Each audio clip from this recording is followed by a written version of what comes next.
So, good evening my dear friends. Happy hunting. And massive shoutout nga pala dun sa lalaki na nag-video sa akin kanina sa pinamili kong Hot Wheels. Sa tingin ko gusto niya talaga makita kung ano yung lineup na binibili ko.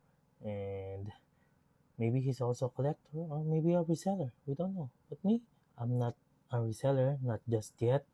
And sa tingin ko, mga binibili ko ngayon yung mga gusto ko pa lang sa ngayon. Sa ngayon pa lang. Anyway, my dear friends, let's start with the Mazda RX-3. This is their 2026 model. Love the idea on this one. And dati-dati ayaw ko sa ganito. But this kind of paint job made me realize na maganda pala talaga siya. And this is a must buy. Kaya pumili ako ng 4. I'm gonna give this one to my friend. The other 3, mine, unbox to my kid. So ayan, at least kompleto tayo. Again, my dear friends, not a reseller. Walang halong business tong para sa akin. And it's just a passion na yung tipong gusto lang nating ipamahagi, kumbaga. By the way, this is the 1985 Honda CRX. Kung bakit dalawa din yung binili ko, I'm not quite a big fan of Honda, pero meron tayong yellow na Acura NSX na naka-display na sa atin. So this one, my friend asked me to buy it for him. This one, I'm gonna unbox it for myself. Again, not a reseller. At saka kung bakit sa tingin nyo para akong bumubulong, natutulog na kasi lahat sa bahay. And this is a family's house. This is not my own house. So, Toyota Prius. Pinangako kong bibilin ko para sa kaibigan ko. But I might keep it for myself or I might unbox it kasi sobrang cute niya and yung wheels niya, ang ganda ng pagkakayari. Para siyang may nilagay na ski box sa may taas. I love the idea. So, welcome to the Pink Pony Club. Ayan po. 4 na ponies, color pink, 2 Corvette, isang 87 Ford Sierra Cosworth at saka isang Simpsons na pink family car. Ayos. Yet again, the latest version of Mazda RX-3. Bakit hindi? Gusto ko talaga magkaroon ng anything Mazda, and kapag inoferan tayo ng opportunity, ayan, bumibili tayo ng Mazda. I already have 3 Mazda RX-3 na ganito yung kanyang itsura. This is the 2026. I got the last year and meron tayong color green nag-ready. I thought back then this was boring, pero sobrang fun niya i-collect kasi super available niya and makikita mo siya kagad. So, I might collect a Volkswagen, anything Volkswagen. Van, to be precise.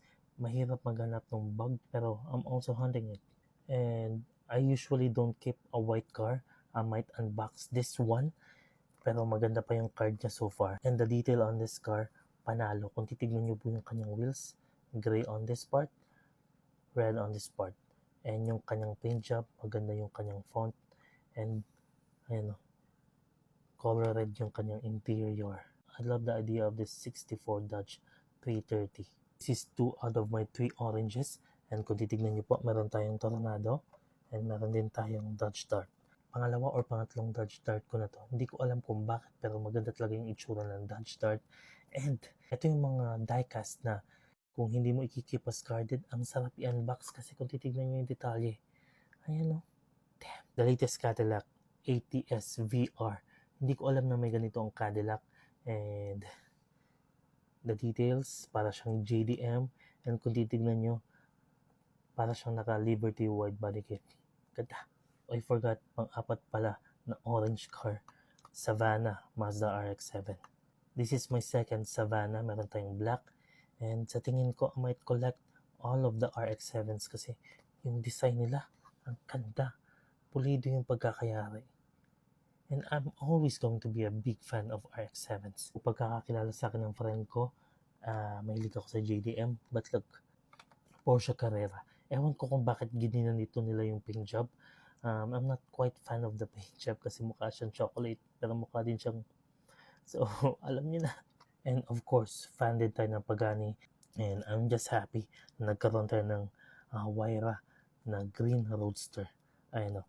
And isa lang sana yung bibilin ko, pero kung nakita ko to, ayun o, factory error. Sabi daw nila mahal daw ito pag binenta. Hindi ko lang alam. But I'm keeping this one as carded. I might unbox this one for my display. Fan din ako nito actually. This is the 2019 Audi R8 Spider. Ayun o, color black. And the wheels, panalo para sa akin.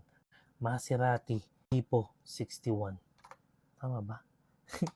This card is 2026. Kinuha ko kaagad nung nakita ko siya kasi I thought it's a Shelby. Marami kami doon na nag-hunt, so I'm still happy that I got it. At saka alam niyo naman ako, dinudulo ko yung mga paborito.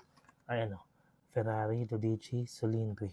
Ewan ko kung tama yung pagkakapronounce, pero it's saying that it's having a 12-cylinder inside. Kung titignan nyo, it's a different kind of red. This one, medyo futuristic yung red niya. Medyo may pagka-soul crystal red. And it's 2026.